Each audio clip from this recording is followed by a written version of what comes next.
Fala pessoal, bom, sejam mais uma vez muito bem-vindos ao nosso podcast Conexão Varejo, um podcast que conecta pessoas, histórias, pessoas apaixonadas por pessoas e pessoas apaixonadas por varejo. Eu sou o Rodrigo Faria, sou host desse programa e represento as marcas do Grupo Rossetti, tenho mais de 20 anos aí de experiência no mercado de franquias. E o nosso objetivo aqui é trazer convidados e histórias especiais que conectam de alguma forma com a gente, com as pessoas que estão aqui, né? Nossos episódios aí estão disponíveis tanto no YouTube quanto no Spotify, então se você ainda não nos segue, siga os nossos canais para ver os novos episódios, além dos que a gente já gravou. Bom, tenho um prazerzão de apresentar o nosso convidado de hoje, ele... foi meu gestor, é um amigão aí e que, embora super jovem, tem uma trajetória no mercado que é gigante, né? Graduado em marketing, eu vi que marketing com especialização em publicidade e propaganda, né? Tem pós-graduação em MBA em inteligência de mercado e dados, né? Análise de dados. Atua como conselheiro de empresas, é CEO do Centro Britânico, que eu tive o privilégio de participar. É sócio da rede de escolas Brasil-Canadá, CRO, né, cuida de toda a parte de revenue, de faturamento ali, de negócios da REP, e é coordenador da Comissão de Educação da Associação Brasileira de Franquias. Bom, o que o currículo não mostra, né, é que o Bruno, a gente estava conversando um pouco sobre isso aqui, ele tem um perfil admirável de conectar pessoas e conectar projetos, né? Quem vai lembrar, né, isso faz bastante tempo, em 2013, quando a BF lançou um reality show chamado Virada de Mestre, o Bruno foi lá apresentar o pitch, né, do Centro Britânico e foi a empresa vencedora aí do reality show. Foi super bacana, né, tendo consultoria aí de vários especialistas da época. Acho que a gente pode falar um pouco disso também como experiência.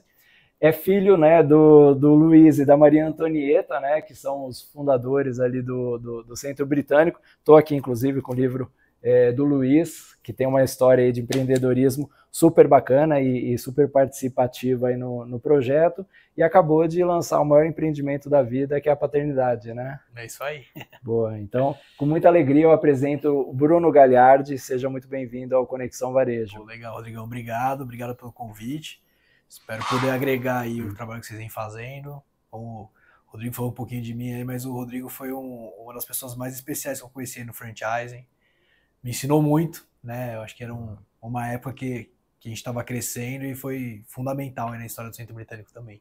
Obrigado pelo convite. Bom, a forma como a gente se conectou já é interessante, né? Eu tinha saído de um projeto grande que eu estava participando, a gente se conheceu ali nos eventos de franquia, e ele falou, puta, Rodrigo, tá num projeto aqui tão inicial que eu não tenho nem coragem de fazer uma proposta, né? Eu falei, não, faz que a gente vai trabalhar juntos de alguma forma, e até hoje a gente participa de projetos. Mas o que me chamou a atenção, e no mundo corporativo eu já participei de várias empresas familiares, inclusive hoje faço parte aqui do Grupo Rossetti, mas o que mais me chamou a atenção foi a sua habilidade, ainda super jovem ali, de dar continuidade, né, junto com os sócios, né, do Centro Britânico, né, com os pais, mas ao mesmo tempo respeitar o legado, respeitar toda a experiência, né, que os 4 sócios ali aportavam para o Centro Britânico, mas com muita habilidade, trazendo inovação, trazendo novas formas de enxergar um segmento que inclusive teve que passar por muitas transformações, né, porque lá há muito tempo a escola de idioma era uma referência para o mercado de franquias, de expansão, de potencial, etc. E esse jogo mudou um pouco, né, e aí precisou trazer muita inovação. Como foi para você participar disso e até pela responsabilidade de trabalhar com a família e ao mesmo tempo mostrar que os tempos estão mudando e conectar essas novas tendências? Bom, quando eu me formei, né, quando eu entrei na faculdade, a minha ideia era empreender. Eu acho que vindo de uma família empreendedora era muito difícil eu me encaixar num papel de executivo. Enfim, eu tentei por algumas vezes, né, talvez o que tenha me motivado mais a buscar, né, empreender eu comecei, né, como você falou, eu me formei em publicidade e no primeiro semestre já fui fazer estágio, né? Eu queria ser diretor de arte, queria abrir minha agência. E nas primeiras experiências que eu tive em agência, eu fiquei muito frustrado com a mentalidade, né, talvez, eu ainda não sei, porque tô tendo agora uma primeira experiência mais forte como executivo na Rap, né? Depois que a gente fez a venda do Centro Britânico. Mas na época era uma coisa que me deixava com uma visão muito limitada. Então, como, né, um assistente de direção de arte, me chegava ali alguns jobs, olha, vamos fazer a gente quer vender esse carro aqui, a gente precisa fazer um outdoor. E naturalmente minha cabeça pensava se o outdoor fazia mais sentido para aquela campanha. E não era isso que interessava para a agência, que a agência fala, não, isso você não se importa, né? Você não precisa se preocupar. Então eu já comecei a sentir que eu não ia me encaixar muito no mercado de trabalho tradicional. E aí eu passei a abrir, né, tive ali uma primeira agência com um amigo meu, que foi super bem sucedida, assim, e pareceu fácil de empreender, né? A gente fazia site, 2005, 2004, 2005, ainda estava no auge disso. Eu fazia todo o layout, esse meu amigo era programador, programava e ganhava muito mais do que num estágio, né? Até que esse meu amigo resolveu arranjar um emprego, para ele fazia mais sentido estar no emprego do que para mim, e a gente desfez a agência. E aí nesse processo, eu resolvi que eu queria tentar me testar em algum ambiente que eu não conhecesse ninguém. Eu sempre fui muito de me desafiar, assim, desde criança. E aí eu resolvi aplicar para vagas nos Estados Unidos de trabalho. E consegui passar lá numa empresa. Fui para os Estados Unidos, fiquei 7, 8 meses trabalhando nesse lugar. Consegui trabalhar nos empregos que nunca uma pessoa que não fosse um americano trabalhasse. Porque eu fui percebendo isso, assim, sabe? Quando eu focava em determinada coisa, as coisas vão acontecendo, né? E aí, no ano seguinte, depois que eu voltei dos Estados Unidos, eu fui convidado por uma empresa da Califórnia para voltar para os Estados Unidos para cuidar da área de franchising numa rede de supermercados. Até então, o Centro Britânico era a escola dos meus pais, né? Desde que eu nasci, a história do Centro Britânico meio que se confunde com a minha família, né? Então, com 3, 4 anos de idade, minhas tardes inteiras eram no Centro Britânico, né? Minha mãe trabalhava, meu pai trabalhava dentro da escola, e eu saía do colégio, ia direto para lá e ficava imerso naquilo. Então eu nunca pensei em trabalhar no Centro Britânico. Para mim era a empresa dos meus pais, não tem nada a ver com isso, escola, não era um lugar que eu me comportava da melhor forma possível, sabe? E aí quando eu voltei dos Estados Unidos com essa pequena bagagem em franchising, meu pai e o sócio dele falaram, nosso sonho é transformar o negócio em franquia. E você tinha quantos anos aí? 21. Super novo. 21. E aí a gente combinou de começar a entender esse universo, né? Porque até então, franquia de educação, como você falou, acho que teve vários momentos, né, o segmento. E na época, tava com um preconceito muito grande com franquia de educação. Então, se é franquia, não serve. Até uma grande marca usava um slogan que era a escola livre de franquias, como se franquia fosse uma coisa negativa. E quem não era franquia tinha essa impressão. Então, meu pai e minha mãe, né, o Davi e a Sônia, eles falavam, puxa, se a gente virar franquia, a gente vai perder qualidade. Né? Porque toda franquia que vira franquia, acontece isso. E que eu me lembre, era o boom ali de CNA, Wizard, Pink and Blue, Yazid, que era a pioneira do franchising. Tava no auge, assim, acho que tinha a revista lá, Pequenas Empresas, Grandes Negócios, Exame, todo mês, né, a capa da revista era o WhatsApp, enfim, com uma expansão muito forte. E eles tinham esse receio, e aí a provocação que eu fiz poxa, se não tem franquia de qualidade, por que a gente não passa a ser? E a gente faz talvez um trabalho diferente do que eles estão fazendo, né?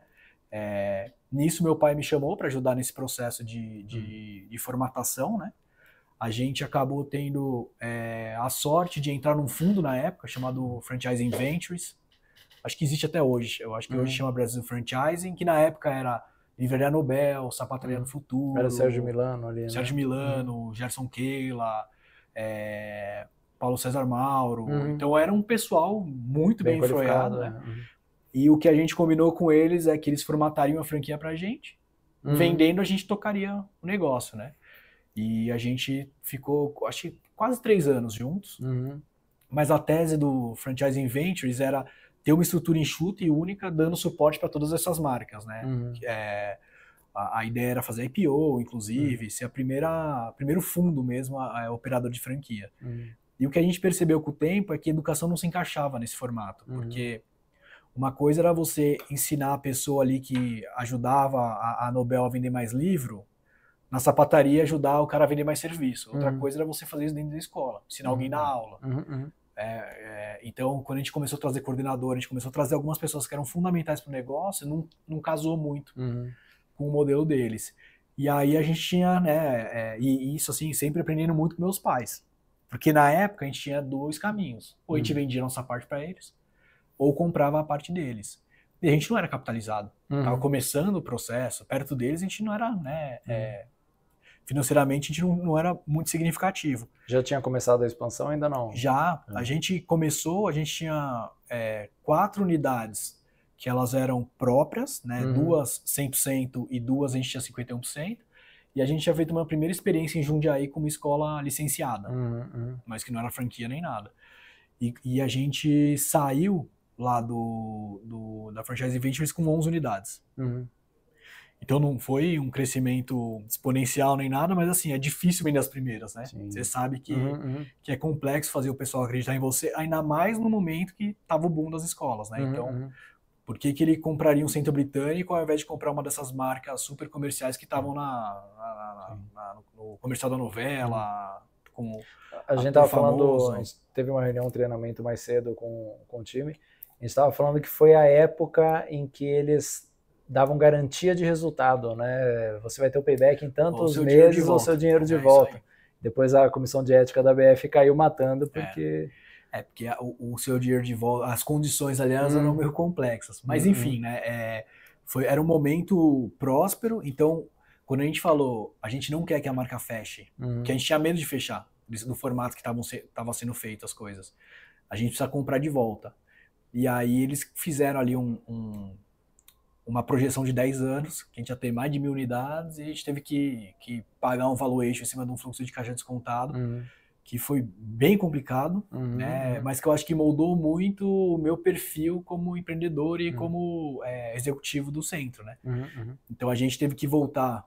A gente tinha ali o escritório perto da Faria Lima, ali na Pedroso Alvarenga, sabe?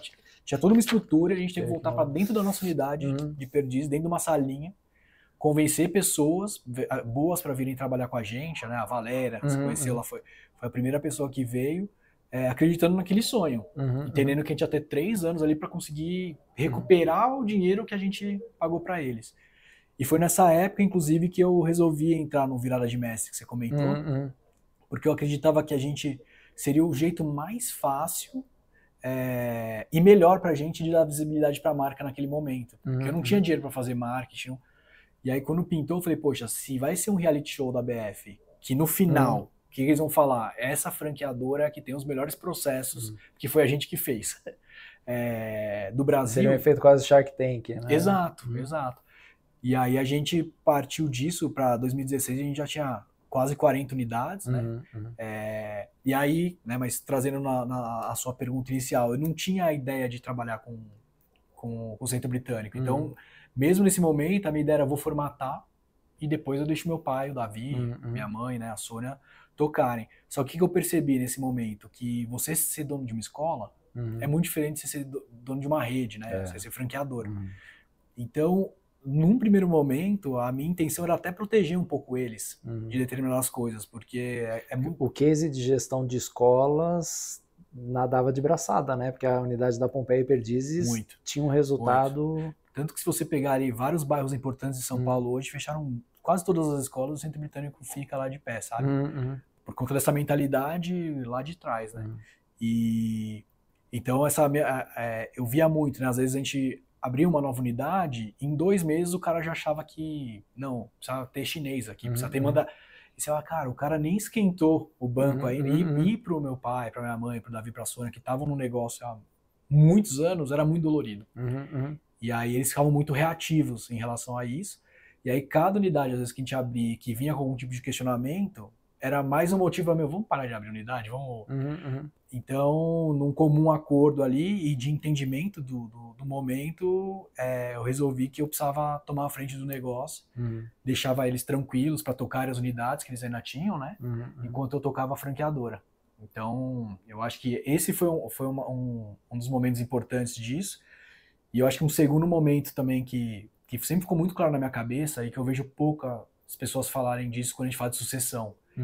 que eu acho que a sucessão hoje ela é muito focada em quem está entrando. E desde o começo eu foquei em quem ia sair. Porque é difícil, eu fico imaginando meu pai, o Davi, minha mãe, como é que eles saem do negócio? O que eles vão fazer? Eles querem sair mesmo? Então, desde o dia 1, eu fui trabalhando isso com eles, sabe? Então, eu sabia o que meu pai faria eventualmente se ele tivesse mais tempo, o que minha mãe faria se tivesse... E fui trabalhando em cima disso, muito mais do que na minha preparação. Porque, assim, eu vou, né? A gente consegue ir se adaptando, entendendo, a gente vai aprender, se a gente tiver interesse, né?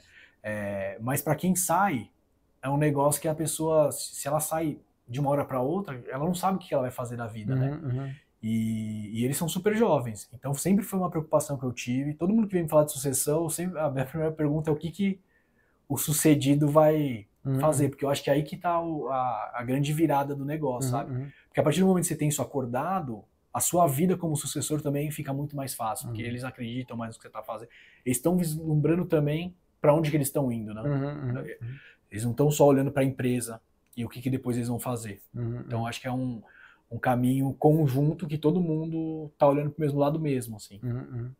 E é interessante, até depois eu vou voltar para perguntar do virada de mestre, mas você já vem de uma formação e uma geração que está mais acostumado com a questão de fusões e aquisições, de você entrar no negócio, modelar, depois sair, vender, preparar, organizar e repassar, ao passo em que, eu imagino, os 4 sócios ali tinham aquele plano de montar um negócio e ficar pro resto da vida, né? Sim.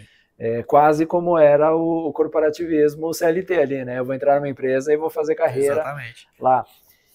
E fazer essa construção de mentalidade não só um desafio, como depois a gente se reencontrou ali, né, com seu pai, a gente estudando projetos e modelos de negócio, a contribuição que eles têm ainda para o mundo corporativo é enorme, né? Então, não é mais uma questão de, então agora deixa eu pegar mais uma empresa para ficar mais 40 anos. Não, a ideia não é essa, é qual que é a contribuição que eu consigo fazer para o negócio se apropriar um pouco do know-how e poder valer mais, né?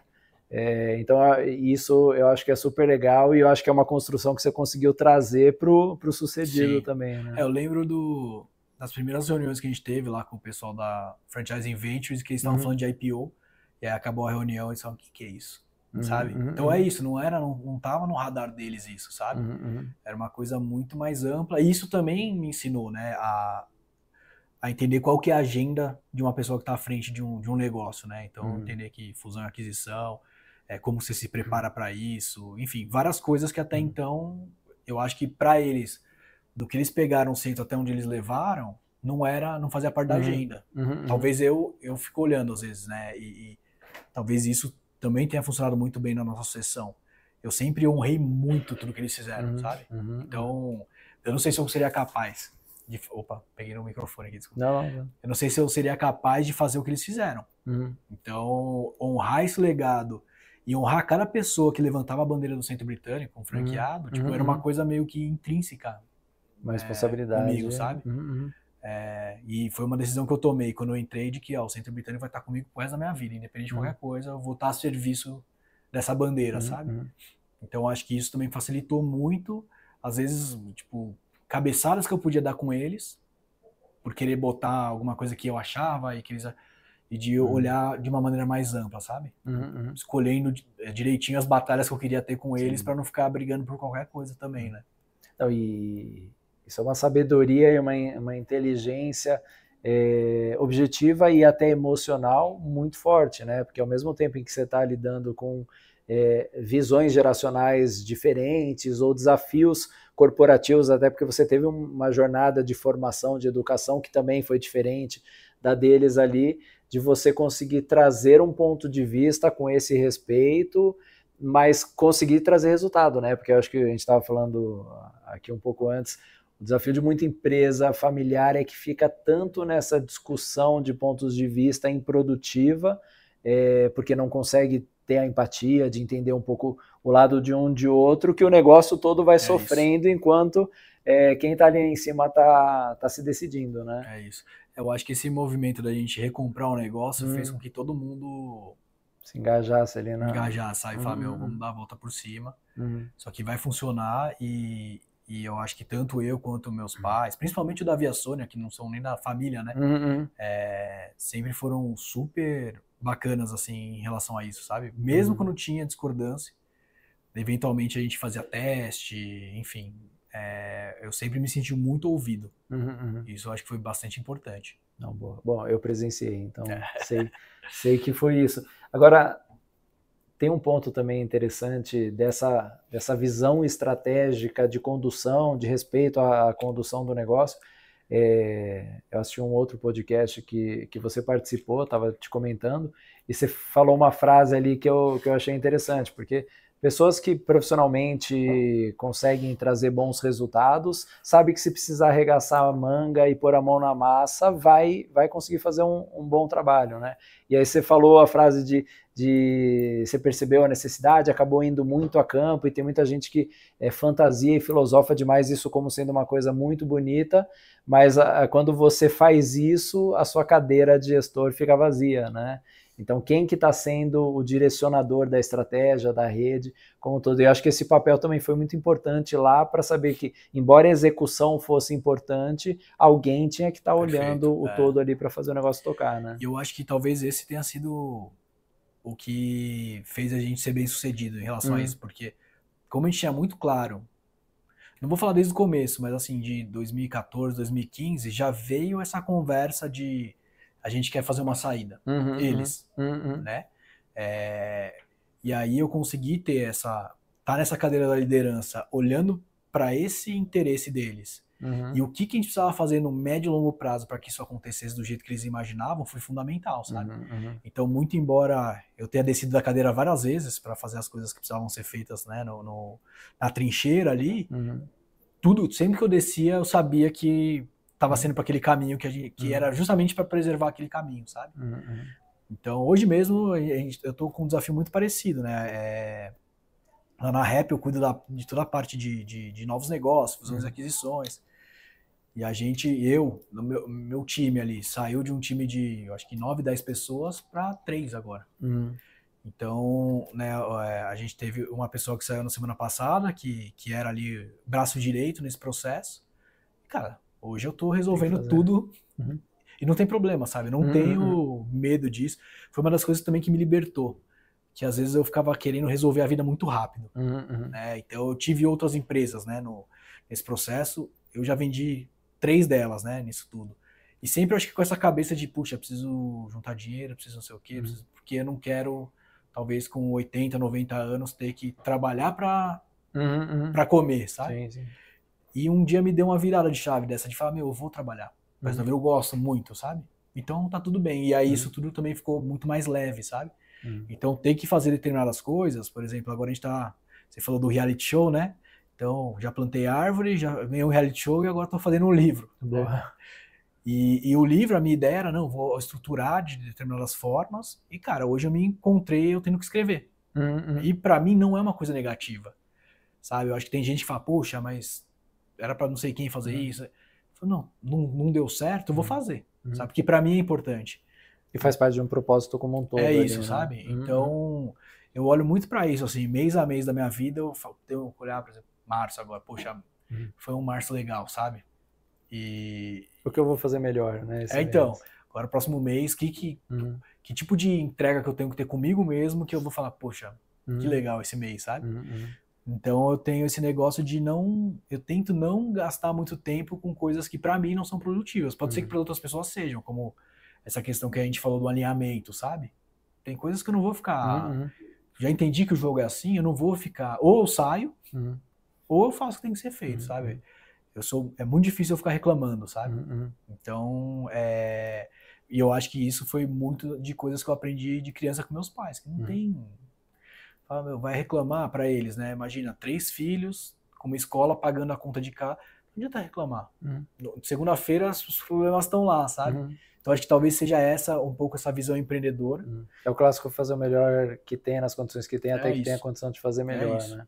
Mas é interessante que quando a gente pega ali o próprio case do Virada de Mestre, que traz muito essas visões, que eu acho que são até visões um pouco mais antigas, de que um negócio bem sucedido é um negócio que tem muita unidade, uma estrutura com 500 colaboradores, e não necessariamente é isso, né? Você trabalha com projetos que são super enxutos ali, mas justamente por isso são produtivos, você consegue agregar valor e fazer valer mais como negócio, ao passo que antigamente você pensava que a única medida do sucesso era abrir muita unidade e contratar 500 pessoas para tocar, né? Aquela história, né, da estratégia, não só você saber o que você quer, mas o que você não quer. E eu acho que o que eu não quero eu tenho muito claro na minha cabeça, sabe? Então, quando a empresa começa a tomar determinado tamanho ou determinado rumo, já não me interessa mais, sabe? Então, o próprio Centro Britânico, a gente vendeu o Centro Britânico pelo valor que a gente queria, desde lá de trás. Podia ter sido mais, não me interessa, sabe? Tava no plano. Né? Eu lembro que teve uma época que quando eu era moleque, logo depois dos Estados Unidos também, começou aquela febre dos IPOs, acho que 2007, 2008, na Bolsa. E eu aprendi essa mentalidade lá, sabe? Falar, cara, se bater 30% a ação, vendo. Porque eu via meus amigos, batia 30%, vou esperar, vai que sobe mais 10%. Aí caiu, o cara desesperava. Então, eu acho que ter essa clareza do que você quer e do que você não quer faz com que o seu dia a dia fique mais leve, sabe? Tipo, isso aqui eu não vou... Isso não faz sentido pra mim, né? Eu tenho hoje a sorte de ter um sócio meu muito bacana, o William, que foi quem comprou o Centro Britânico, né? Ele é CEO do Grupo Vitro, capital aberto na Bolsa, era na Nasdaq, agora tá na B3, faz um trabalho fantástico. E eu falo, cara, eu não abriria IPO nunca na minha vida. De verdade, assim. Pode ser uma coisa super legal, você tem no currículo. Fiz IPO. Agora eu não quero passar pelo... Dinâmica, sabe? Pra mim não faz... Talvez lá atrás, em algum momento, eu falei, nossa, imagina... Hoje eu não, sabe, já não é isso. Então eu acho que ter essa clareza das coisas que fazem sentido e não fazem vai te ajudar a tomar as melhores decisões. Né? O Abel Ferreira falou, que eu acho que outra pessoa falou, né? Mas ele parafraseou, né? Que decisões difíceis de curto prazo fazem sua vida ser mais simples no longo prazo. E eu acredito muito nisso, sabe? Mas, então, vou pegar esse gancho.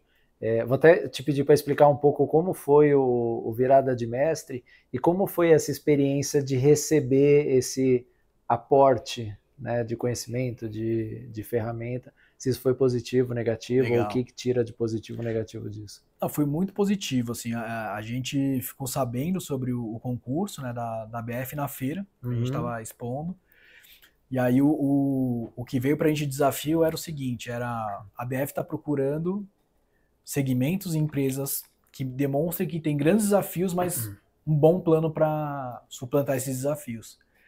E a gente, né, como eu falei para vocês, a gente estava num momento muito difícil financeiramente, precisando de alguma forma estar exposto para conseguir trazer novos franqueados. E eu senti que ali podia ser uma grande oportunidade para a gente, né, com custo zero, recebendo, né, para fazer esse trabalho. E assim, não é custo zero, porque tinha uma exposição, por exemplo, meu pai ficou muito bravo comigo durante um tempo, com algumas consultorias, porque tinha coisa que era um reality show. Sim. Precisava falar, isso aqui não tá legal, mesmo que a gente tivesse. E ele ficava muito chateado com essa história, sabe? Tinha um show business por trás. Exato. Ali, né? E assim, eu sempre tive a consciência de que a gente não fazia tudo certo, que dava para melhorar muito. O meu pai já tinha muito mais... Machucava mais ele assumir que alguma coisa a gente podia melhorar. Enfim, eu lembro que no final de tudo do Virada de Mestre, a gente foi lá pro auditório do Santander. E eu não lembro quem que foi a consultoria. E que falou algumas coisas. Nossa, meu pai queria desligar o microfone. Diz ele que tá falando um monte de besteira. Eu falei, pai, tá tudo certo, sabe? Ele tá falando que a gente tem hoje o melhor... E a gente tinha, sabe? Então, pra gente foi legal de ganhar. Pra mim foi importante, pessoalmente falando. Por quê? Porque a gente disputou lá a final com o Jacques Giannini e com aquela loja Canal de roupa. Os caras muito maiores que a gente, muito mais estrutura. Só que o que fez a diferença, né, que os jurados trouxeram, né? Porque daí a gente tinha que mostrar lá o case, mostrar o nosso plano, e aí eram 12 consultorias na época, os 12 votavam e quem faria mais sentido. Para as consultorias fazia muito mais sentido ele pegar uma marca mais conhecida, porque ia dar uma reputação, né, uma repercussão muito maior.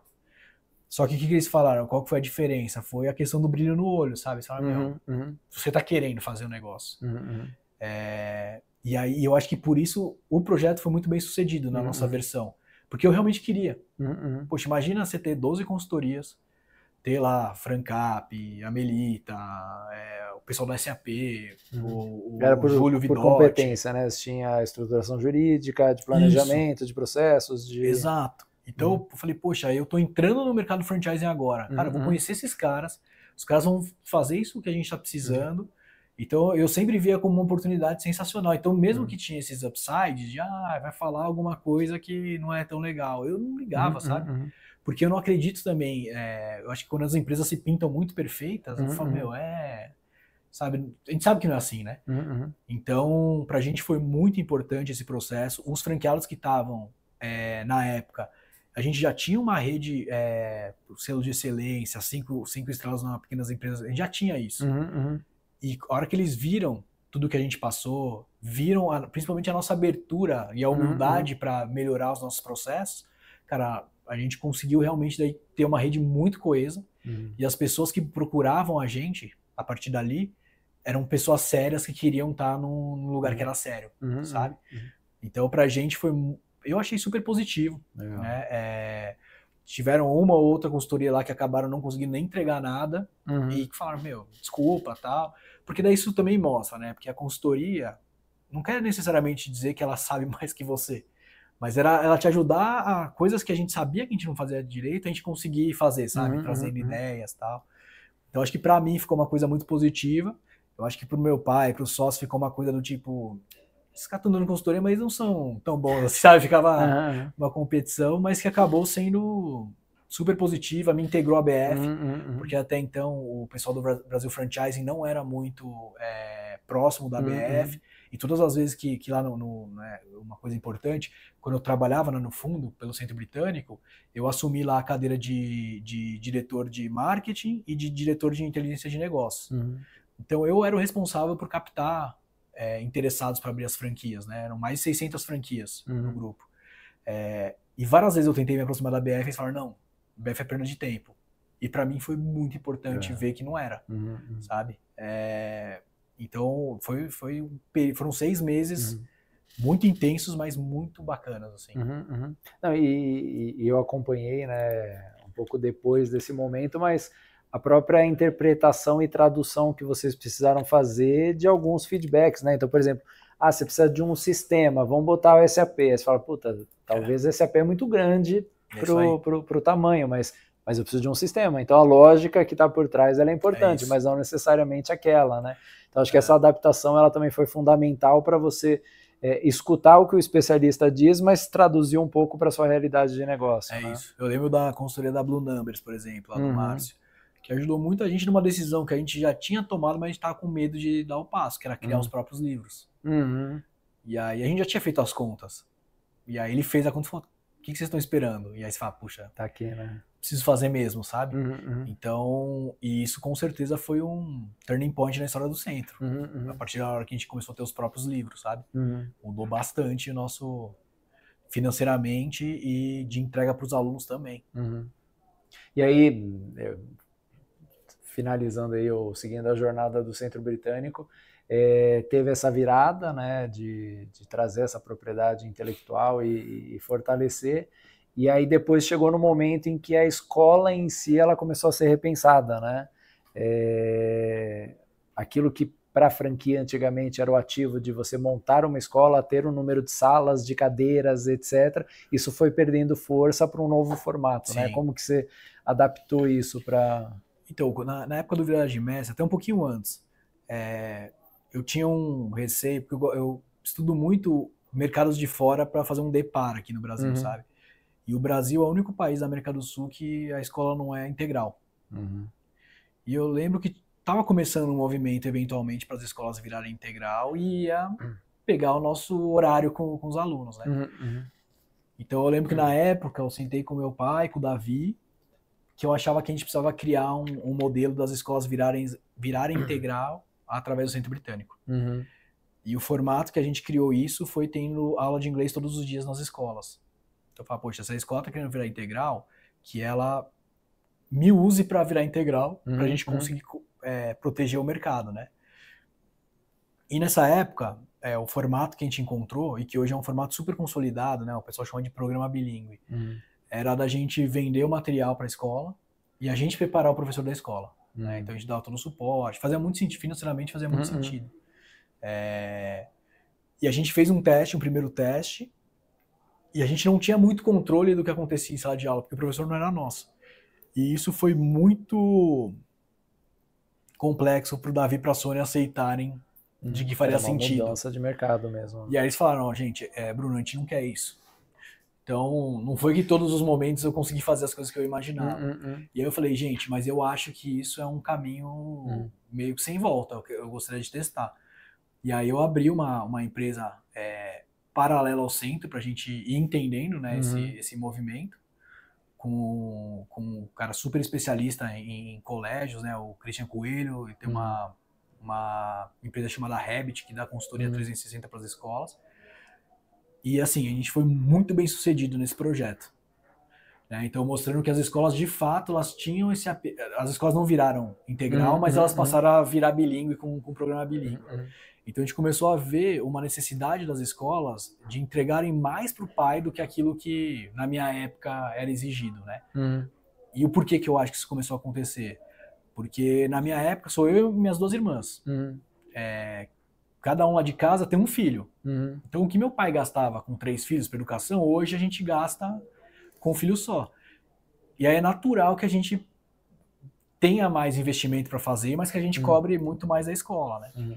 Então, eu comecei a ver uma dificuldade que a gente começou a ter nas escolas na rua, de ter aquele número de alunos que a gente tinha anteriormente. Então, taxa de natalidade caindo, concorrência das escolas que até então eram parceiras. Tecnologia.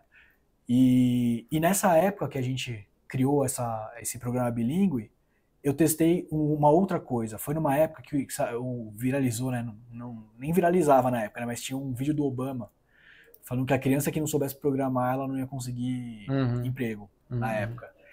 E como o inglês sempre foi meio que ligado a isso, né? Poxa, uma pessoa que não fala inglês, ela não tem todas as possibilidades de alguém que fale.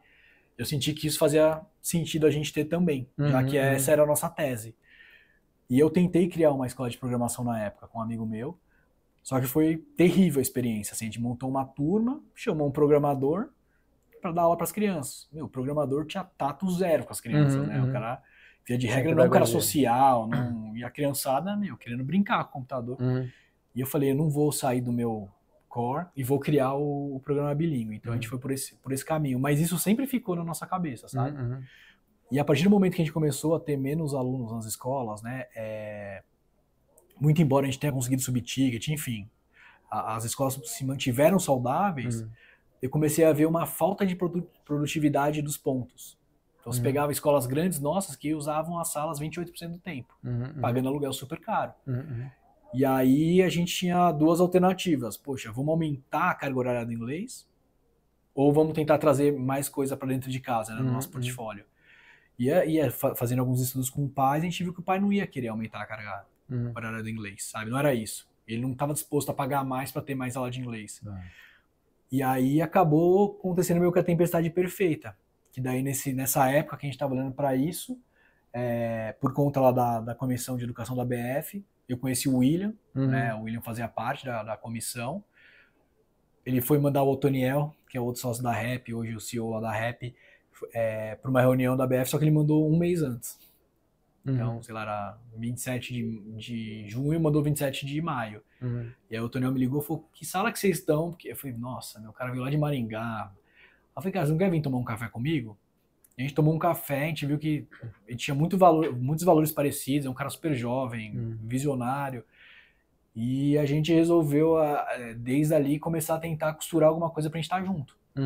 Né? E aí, em conversas com ele, com o William, olhando também o modelo da REP, fez muito sentido a gente juntar. Então, para passar a pegar os centros britânicos, e os centros britânicos não só mais terem só inglês, mas poderem ter a parte de programação, educação financeira, comunicação oratória, agora a gente tá com música.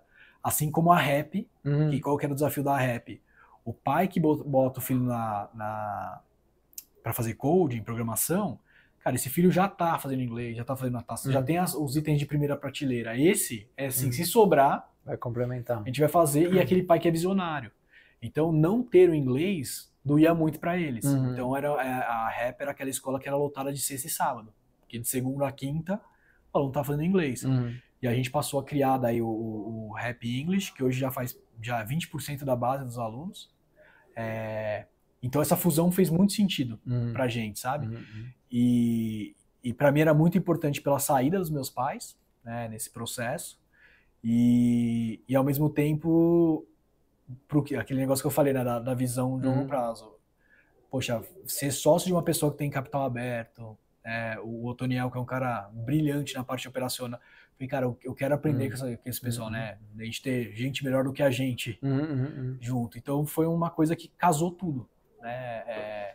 Então eu acho que o novo momento das escolas, né, deu uma baita volta, né, Rodrigão? Pra tentar contextualizar. Mas a Rap tem unidade, né? Tem. Porque é interessante que foi para uma terceira via, né? Inicialmente você tinha aquela via tradicional da escola de idiomas, que aí você tinha que ter muitas unidades, tinha que estar perto do aluno, ou pegar a jornada dele ali de logística.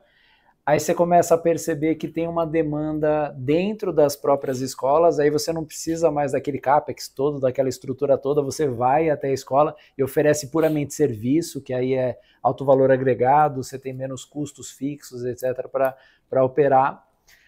Mas ainda assim tem uma oportunidade de mercado, né? Então o que inicialmente pensou que era você saía da escola física, ia para dentro da outra escola que já existia dentro de uma estrutura, você abre uma terceira via que é uma escola complementar, mas que traz um conhecimento extracurricular daquilo que... É praticamente um after school. Então o pai deixou a criança a manhã inteira, deixa com a gente à tarde.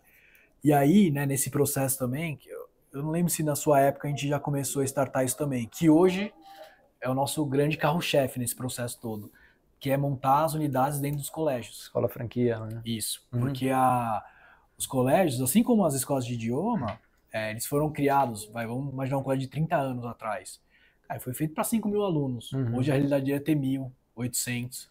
Então ele tem também um espaço ocioso gigantesco, só que ele já tem a confiança do pai na educação principal, do filho. Só que diferente dele criar, sei lá, a escola do Rodrigo, ele criar o curso de inglês do Rodrigo, que o pai vai falar, poxa, é um baita de um caça-níquel, sabe? O que o Rodrigo sabe de inglês? O Rodrigo é bom de escola. Quando ele monta uma rap dentro da escola, ele traz toda aquela autoridade do que a gente faz para dentro da escola, só que ele, como franqueado, ele consegue aumentar muito o ticket dele e receber e aumentar a produtividade do ponto também. Então hoje a gente... Eu acho que começa uma virada, porque hoje a escola ela é muito compradora para coisas dentro da grade. Só que eu já mostrei para algumas escolas, quando você coloca a coisa para dentro da grade que não é sua, então, por exemplo, mesmo esse meu bilíngue, vai pagar R$100 no livro, R$50 no professor, e vai repassar 50 pro pai, e cobra R$1.000, por exemplo, se o pai pede 10% de desconto, ele já perdeu tudo. E aí passa a ser pior ele ter um bilíngue do que ele não ter nada, sabe? Então eu vejo a gente com esse novo formato como um formato realmente do futuro que vai ser ganha-ganha-ganha, porque a escola vai ganhar mais, a gente já começa com um número muito maior de alunos, e o pai, geralmente, na hora que a escola vai fazer o estudo ali da região para ver quanto cobra, ela cobra às vezes menos do que o pai já paga numa escola de idioma, sabe? Então para o pai é melhor, comodidade, preço, as certificações que a gente traz, as habilidades que a gente traz, porque o que a gente trabalha na Rap hoje e no centro a nossa tese, a gente não sabe as profissões do futuro, né? Só que a gente sabe o que a criança precisa dominar hoje para se adaptar ao que vier. E é nisso que a gente está trabalhando. Então acaba sendo um ganha-ganha-ganha mesmo, né?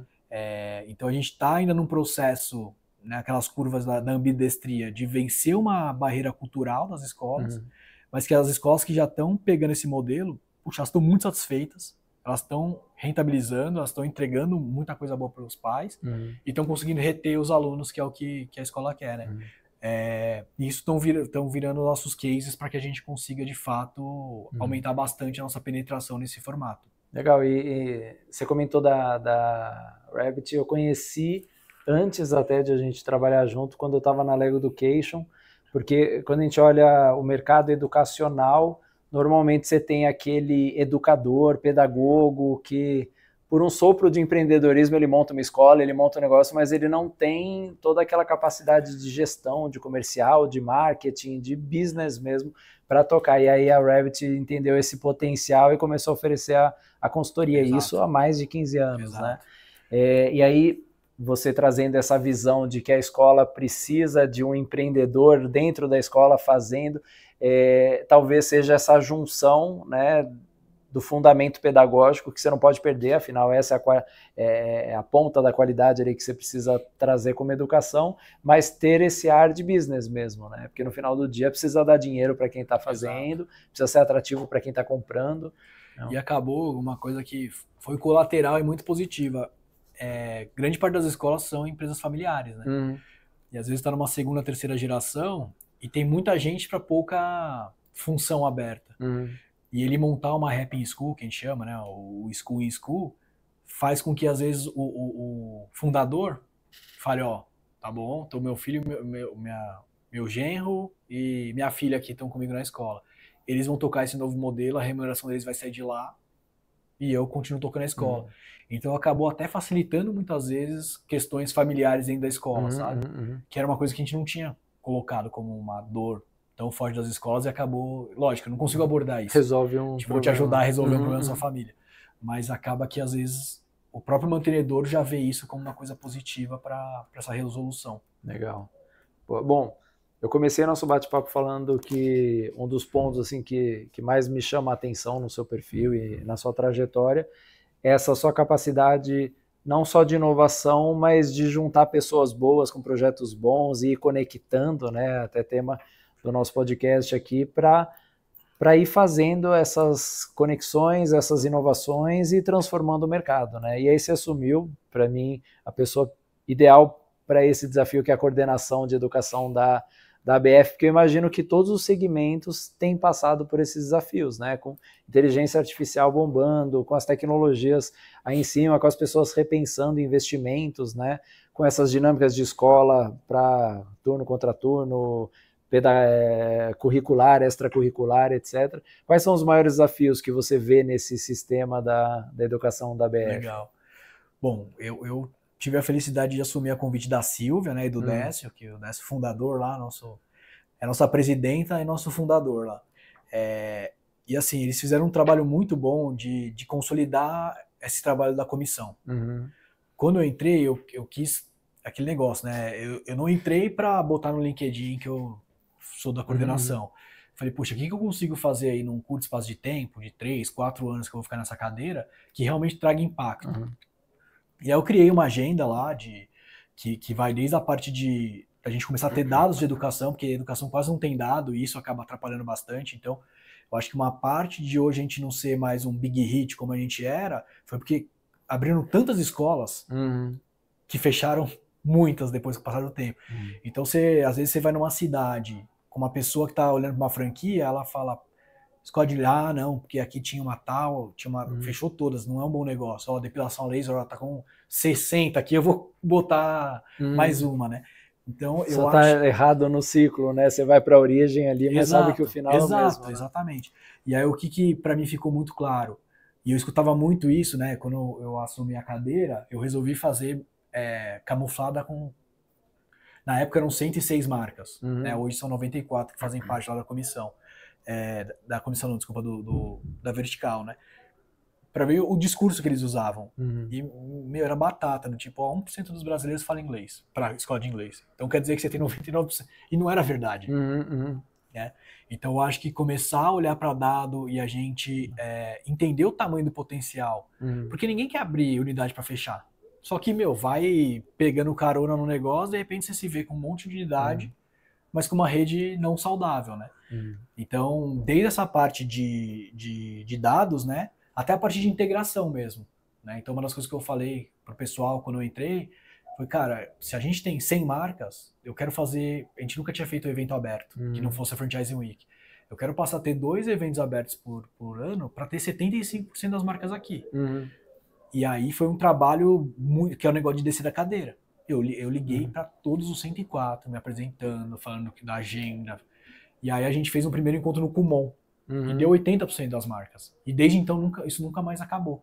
Porque eu acho que hoje todo mundo que é associado da BF na parte de educação se sente parte mesmo ali, sabe? Poxa, depende de mim, da minha participação para que a gente consiga melhorar, né, o nosso cenário.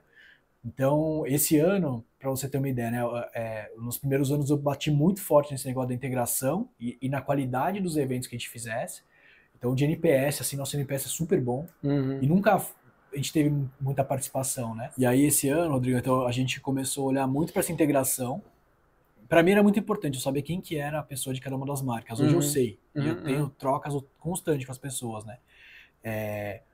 E aí, nos últimos 4, 5 anos, quando não teve pandemia, a gente teve feira de franquia, eu fiz um trabalho um pouquinho diferente do que eu fazia antes. Antes a gente ia muito ver o que o concorrente estava fazendo. Nesses últimos, o que eu fiz? Eu mandei meu time lá, mas para sentar com uma franqueadora de alimentação e falar, cara, eu tô entre abrir um centro britânico e você. Para ver tudo que os caras falavam mal da gente. E a gente mapeou 21 coisas que, assim, são muito frequentes, do tipo... propósito e lucratividade não andam na mesma... não cabem na mesma frase. A curva de adoção de educação é muito mais longa. Montar uma escola é muito mais caro. E a gente vai lançar um livro esse ano, né? Vamos chamar 21 mitos sobre empreender com franquias de educação. Legal. E um trabalho da comissão. Então, cada um desses mitos, quem vai responder é uma franqueadora com um franqueado mostrando que na realidade dele não foi essa. Então, por exemplo, tem um dos mitos que é mas a educação é só para escola, é só para criança e adolescente. E a gente tem lá a Supera, que trabalha muito bem com o público da melhor idade. Então, eles vão responder sobre isso. Então, esse trabalho que a gente vem fazendo, e para mim eu tenho muito prazer de fazer, que é estar junto, sabe? Eu sou super competitivo, mas a minha competitividade nesse sentido é muito mais com os outros segmentos do que com a educação. Porque tem uma questão altruísta que é da própria BF, né? E para mim, na verdade, é a essência do franchising em si, que é você estar sentado entre concorrentes para falar de como fazer o mercado ser melhor, né? Depois a gente vai discutir sobre a fatia do bolo, mas vamos crescer o bolo como um todo. Tipo, né? eu tenho certeza que não é todo mundo que tem essa mentalidade lá. Então, nos encontros a gente vê, tem gente que esconde mais o jogo, mas eu vou de peito aberto. E é o que eu falo, eu prefiro que a pessoa abra um CNA, um IASES, uma School of Rock, enfim, do que ela abra uma depilação a laser. Então eu não quero brigar de rouba-monte com a turma, eu quero que a gente expanda a nossa participação de novo, como a gente já teve há tempos atrás, sabe? Sim. E eu acredito de verdade que a educação ela tem muitas vantagens, sabe? Mas que a gente, por eventualmente não estar unido falando sobre essas vantagens, faz com que a gente se enfraqueça num momento desse. De você perguntar para um concorrente indireto o que é melhor, a educação ou aquela indústria dele, sabe? Então, esse papel que eu tenho feito na comissão, junto com as outras 9 marcas, tem sido muito da gente voltar a buscar nosso protagonismo nesse mercado, sabe? O mercado de educação foi por muitos anos o principal setor de crescimento e de alavanca. O IASES de primeira franqueadora no Brasil, sabe? Então tem coisas que a gente não pode perder. E assim, eu acho que esse movimento que a gente fez, por exemplo, o Rap Centro Britânico, é uma coisa que vai acontecer cada vez mais dentro das franquias de educação, né? O CNA comprou a Control Play, a Super Geek comprou a Cold Buddy, enfim, existe ali um movimento e que eu acho que esse acesso das lideranças e das conversas também vão favorecer com que isso aconteça. Não sei se eu estou errado, mas na minha perspectiva, os negócios foram fechando não porque a demanda diminuiu, mas porque a forma mudou. Exato. Então, às vezes, o consumidor estava esperando um projeto que se adequasse mais à nova realidade dele, do que necessariamente eu não vou mais estudar idiomas ou eu não vou buscar algum tipo de curso extracurricular. Eu acho que uma das falhas que a gente tem, às vezes, é de não olhar a mudança de comportamento, sabe? Eu lembro que logo depois da pandemia, antes da pandemia, como é que funcionava? Venda de material didático, por exemplo. A pessoa se matriculava e em 5 dias ela recebia o livro.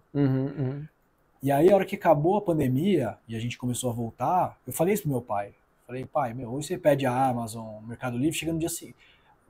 as pessoas não estão mais a paciência de esperar 5 dias. Elas aprenderam outro formato. Elas vão ficar insatisfeitas. Ah, mas sempre foi 5 dias. Não interessa. Né? Igual o Uber. O Uber, o que ele mudou na minha vida? Eu não consigo ficar mais de 5 minutos agora esperando. Sentar, lembra? Sentava no ponto de táxi e esperava um táxi aparecer. Isso hoje não existe mais. É um comportamento que muda.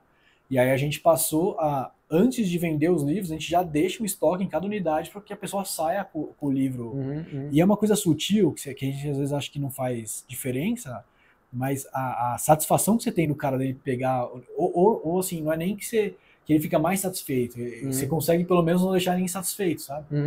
Então eu acho que às vezes a gente resiste muito às mudanças, esse meu lado talvez de gostar de ver o que está acontecendo nos outros mercados me ajuda um pouco. Porque eu vejo, às vezes, o pessoal se pegando. Não, vai continuar o inglês, vai continuar sendo assim. Só que, assim, o comportamento mudou. Sim. Não adianta a gente tentar achar que vai voltar ao que era, né? E tem um privilégio. Eu sou apaixonado por educação, mas sou do mercado de gestão de negócio. Então, já participei de vários segmentos. Mas tem um privilégio de ser de educação porque você está entrando na formação desse novo consumidor, na formação dessa origem, que vai ser depois o colaborador da sua empresa, né? Então, assim, quantas empresas estão tendo muita dificuldade em fazer a gestão dessa nova geração, que tem um comportamento muito diferente das pessoas que são de gerações anteriores, mas que é a nova realidade, né? Eu conheci a sua equipe lá, é uma equipe super jovem, e aí, ao mesmo tempo que são os potenciais alunos que estão fazendo um curso de programação, etc., eles já estão indo para o mercado de trabalho e é quem você vai precisar lidar, né? Então, acho que fazer parte dessa estrutura de educação, você já está bebendo na origem aquele que vai ser o seu parceiro no futuro, né? E a RAP, Brasil-Canadá, eu olho muito, de fato, assim, o que eu quero construir do meu filho, sabe? A escola que eu vou botar ele. Ele vai fazer Brasil-Canadá, vai fazer RAP, então ter essa preocupação do que eu espero no longo prazo, porque eu acredito mesmo, na época do meu pai, né, o Davi, eu lembro quando eu falava para eles disso, puxa, ia ser legal vocês fazerem um curso de M&A. E aí eu lembro do Davi falando uma frase assim, que era, eu estou muito velho para sentar no banco de uma faculdade. Então, era uma visão anterior, né? Então era comum as pessoas falarem que terminaram os estudos, né? Já terminou os estudos, como se fosse uma coisa que acabasse. Então, hoje, tanto na época quanto no Brasil-Canadá, e a questão do edutainment, que você viu lá na época que eu tava com a Asterion Land com o Johnny, é a gente fazer com que a criança tenha o prazer de aprender coisa nova. Porque, pra gente, às vezes, estudar, se falar estudar, já vem uma coisa mais penosa e menos prazerosa. Pra mim, sempre foi o oposto. Eu sempre adorei coisa nova, como se for conexão, eu me interesso muito por coisas que eu não conheço, sabe? E isso eu acho que vai mantendo a gente ativo com o negócio do brilho no olho. Então, como você falou, hoje a gente tem a oportunidade de pegar essa criança que está entrando com 5, 6 anos com a gente e fazer com que ela tenha essa cabeça do lifelong learner, né? E que ela vai aprender pro resto da vida, e que bom. E quando a gente consegue juntar o entretenimento com a educação, faz mais sentido ainda, né? É o exemplo que eu sempre dou. Quando eu era criança, eu nunca fui muito jogar videogame, mas tinha uns joguinhos que eu gosto. Donkey Kong. Cara, se não passar de uma fase, você ficava o fim de semana inteiro jogando a mesma fase. E às vezes a gente tem dificuldade de ler um livro, 5 páginas e não desistir, sabe? Então eu acho que a nossa mudança como país, tá? E aí entra no lado sonhador, vai muito desse processo da base agora, da gente mostrar que essas crianças vão passar a vida inteira aprendendo. E que é super legal isso, porque ela não sabe. Ela não vai pegar a vida e botar no bolso, já entendi, né? Acho que todo ano que surgem coisas novas, coisas empolgantes. Pelo menos eu vejo a vida muito assim, sabe? E é meu ponto de vista, mas eu acho que as pessoas com esse boom da tecnologia, com a inteligência artificial, acabam pensando que você não precisa mais de uma escola, de um professor, etc., que é só você jogar num chat GPT da vida que você vai aprender. Mas para mim a origem, o fundamento da educação, né, do educador, é aquele que vai saber a melhor forma de você se interessar por um conteúdo e aprender esse conteúdo, né? Então até vocês estavam comentando lá sobre ter usado pela inteligência artificial a voz do Papai Noel para conversar em inglês com o filho, para criar essa conexão e tal. E as pessoas, no geral, não sabem usar isso para esse fim, né? Vide que a inteligência artificial virou um boom para fazer fotinho diferenciada, meme, fazer coisas assim, criar um negócio para evitar o seu trabalho, mas não para desenvolver um desenvolvimento mesmo, né? Educacional, individual, etc. Então, para mim, o papel do educador ele nunca vai sumir, porque sempre vai precisar alguém traduzir como usar Exato. isso para formar, né? E aquela história, né, Minha mãe uma vez falou, nossa, a Olivia, né, minha sobrinha, tem 6 anos, nossa, ela já domina a tecnologia. E não é que ela domina a tecnologia, ela sabe usar. Ela sabe pegar o celular, pular vídeo, mas ela não entende o que está por trás daquilo, que esse é o grande negócio, sabe? Então eu acho que hoje, pelo menos, a gente olhando para o ChatGPT, para tudo que está vindo, eu tentei escrever que o ChatGPT me ajudasse com o livro, ele me ajudou zero. Ele só me atrapalhou. Porque é diferente, entendeu? Tipo, o que você quer colocar do que vai vir da máquina, especificamente. E você entender a lógica do que está por trás do ChatGPT que vai te fazer saber usar o ChatGPT ao seu favor mesmo. Então, quando minha mãe fala isso, eu sempre brinco com ela. Falo, puxa, se eu jantar e almoçar todo dia no restaurante, não vai me fazer bom cozinheiro. Nossa, mas conhece, vai todo dia. Eu não sei fazer, sabe? Então, o que eu tenho olhado cada vez mais, e pensando nos meus sobrinhos, pensando no meu filho de novo, é ajudar eles a dominarem as coisas que estão por trás, sabe? Para ver uma televisão e não achar que é uma coisa mágica, um celular. Cara, aqui tem esse circuito, tem uma plaquinha assim, tem plástico, tem... Porque eu acho que isso vai fazer, de novo, né? Pensando em projeto como país, a gente sair desse negócio de achar que inteligência artificial vai ficar fazendo o seu trabalho. Joguinho, exato. E falar, poxa, como que eu consigo de fato, sei lá, criar prompts que me ajudem? Porque para isso você precisa entender a lógica do negócio por trás, sabe? Não, é interessante porque falam, não, mas é que você tem que saber fazer o prompt. Mas a gente vem de um déficit educacional que a gente não sabe fazer a pergunta certa, a gente não sabe formular aquilo que a gente quer dizer, né? Até a própria formulação de texto, de frase, de escrita, não escrita com correção gramatical do WhatsApp, mas você se comunicar de uma forma assertiva, isso é com educação, né? É isso.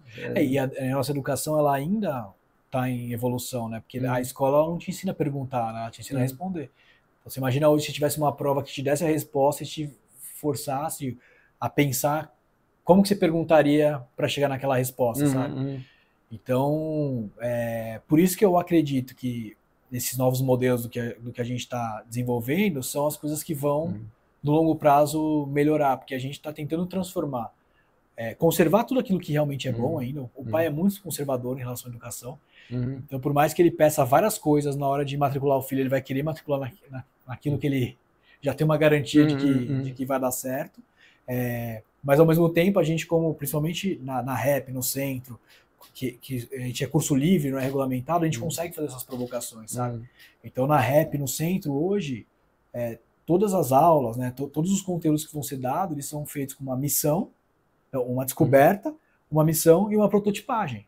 Que é justamente isso, tipo, que sempre foi nossa crítica, né? O que eu faço com isso aqui de química? Cara, vamos prototipar para você tentar criar uma coisa concreta, porque daí você não vai esquecer mais.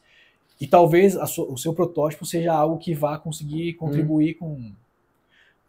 pode virar uma startup, pode virar muita coisa, sabe? Então eu acredito que é isso. Para mim é um baita privilégio trabalhar na educação por conta disso, sabe? Você sente... E escrevendo, né, esse livro da REP, a gente está conversando com 10 alunos.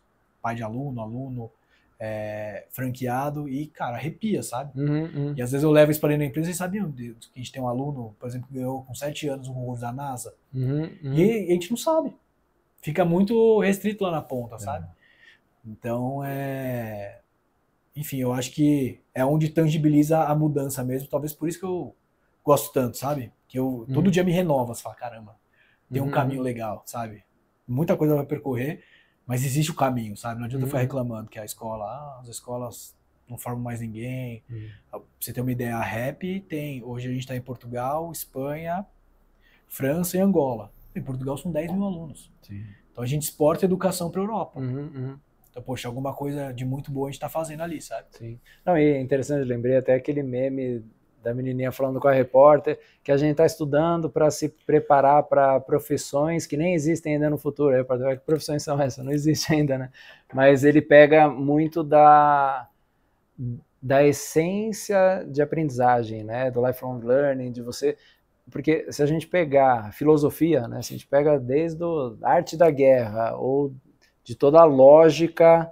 crítica de lógica de Kant e tal, são coisas que até hoje são atuais, né? Porque se você entende a essência do comportamento humano, a essência da aprendizagem, a questão da curiosidade produtiva, isso de você analisar, testar, prototipar, isso serve para tudo, né? Não é tecnologia, é para você montar um negócio, para você resolver um problema em casa. Resolver um problema em casa. Então, preparar, né? Porque isso fala-se já há algum tempo, mas poucos estão conseguindo fazer isso de uma forma efetiva. Preparar para as profissões que ainda não se sabe do futuro é trabalhar a base, né? É isso. Trabalhar a essência da educação, do aprendizado. E trabalhar esses princípios, sabe? Hoje não faz tanto sentido você ficar trabalhando hard skill. Uhum. Então agora é ChatGPT, vamos ensinar as crianças, aí muda a tecnologia. Não é isso, é o que está por trás, porque dependendo da tecnologia que vai vir, ela vai saber o que está por trás, sabe? Então acho que entender um pouquinho mais esse bastidor da educação é fundamental. Profundidade. Né? Na nossa época não tinha, tipo, se você perguntasse por que você estava aprendendo aquilo, o professor ia falar, porque você precisa aprender mesmo, sabe? E tem coisa que você precisa aprender, e tem coisa que é importante você entender o porquê, o que está por trás daquilo tudo, sabe? Boa. E Brunão, pra gente ir direcionando aí, porque também a gente ficaria bastante falando, né? Quais são os projetos, as ideias aí de negócio, com empresas, com educação? O que você está pensando aí para o futuro? Já sei do livro, né? Pois são 2 livros Pintar um quadro. Tem esses 2 livros que a gente vai fazer da BF e da REP. Legal. Que eu acho que vão ser bastante importantes. Da REP vai muito na linha de tangibilizar tudo que a gente faz, porque é complexo você explicar, né? O da BF, para mim, vai ser um marco dessa união das marcas, né? E que, para mim, é o legado que eu quero deixar como coordenador. A gente brinca que é presidente, né? Desse meu mandato lá, e que eu acho que está super bem encaminhado, assim, puxa, amanhã, quarta-feira, tem reunião. Fico muito empolgado, sabe? É um negócio realmente muito bacana. Na REP, hoje, a gente bateu os 45 mil alunos. Quantos anos tem a REP? A REP vai fazer 10 anos esse ano, por isso do livro que eu provoquei, sabe? Da gente ter ali fazer o marco. Então, tanto da REP quanto do centro, a gente tem olhado muito esse modelo para dentro das escolas. Hoje a gente tem mais de 330 regiões mapeadas que a gente consegue fazer esse modelo. Então, agora em abril, a gente vai estar na Bet Educar, que é a maior feira de educação do mundo, batendo muito nessa tecla, sabe?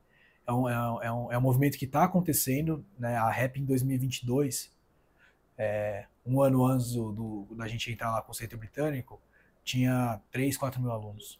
Estamos chegando em 45, sabe? A nossa projeção para o ano que vem são 80 mil alunos.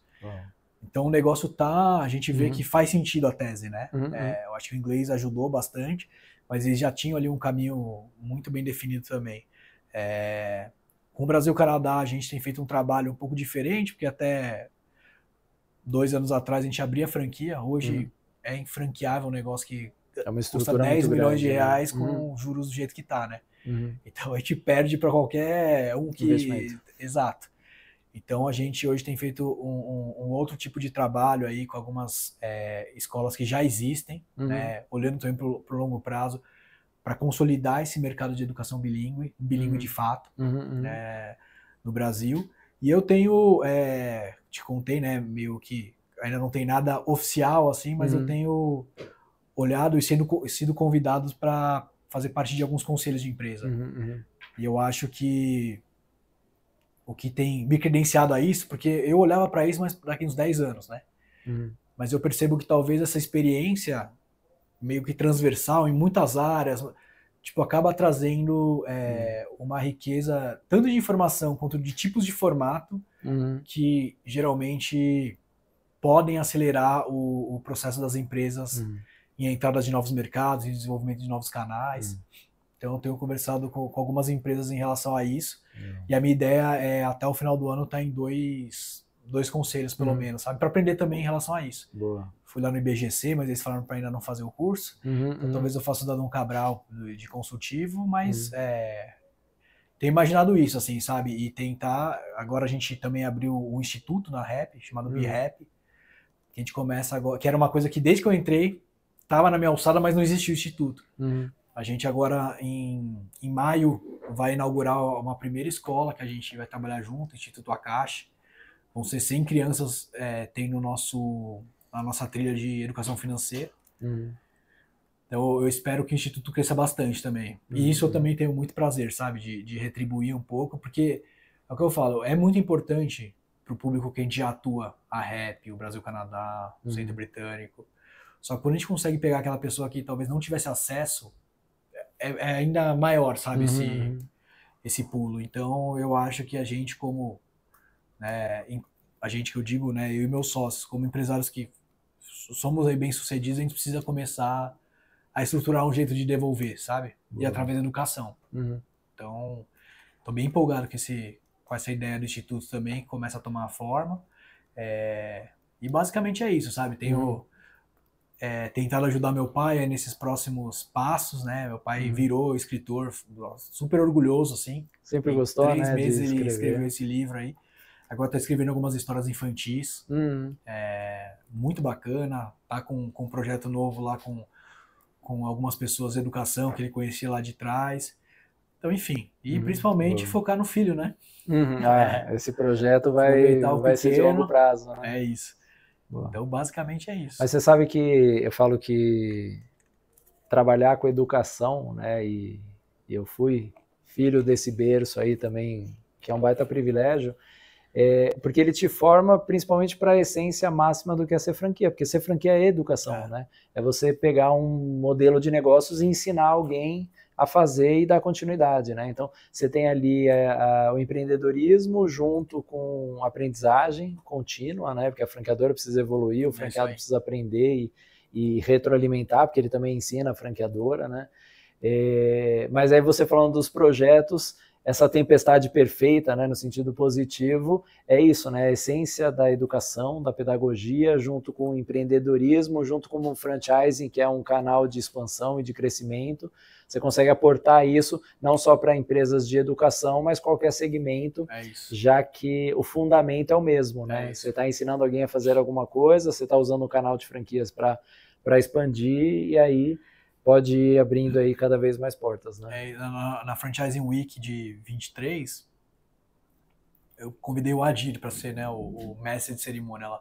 E ele abriu o painel falando justamente sobre isso. Toda franqueadora é uma empresa de educação. E eu falei, cara, é isso. Então é isso. Tô de bola. Brunão, brigadão pela participação aqui, por ter aceitado o convite. A gente já faz projetos juntos e acredito que a gente ainda vai fazer muitos aí pela frente. Se você que está nos acompanhando gostou, o Bruno tem lá os perfis, né, nas redes sociais, tem as redes ali que a gente comentou, o Centro Britânico, a RAP, Brasil-Canadá. Sigam lá, porque eu acho que tudo que o Bruno tá contando aqui, quando você entra ali, você vai ver que essa história, né, porque talvez o desafio de parecer jovem, né, mas ter uma experiência muito grande, é poder falar assim, eu já fiz tudo isso, e fez mesmo, né? Então, sou um admirador, você sabe disso, a gente troca bastante, e espero que você tenha gostado. Compartilhe aí o conteúdo do podcast, comenta, faça perguntas aí, que vai ser um prazerzão. O Bruno, que é o cara que conecta o mundo inteiro ali para fazer bons negócios, esse é o nosso objetivo aqui do podcast, então a gente espera vocês aí nos próximos episódios. Abraço, pessoal!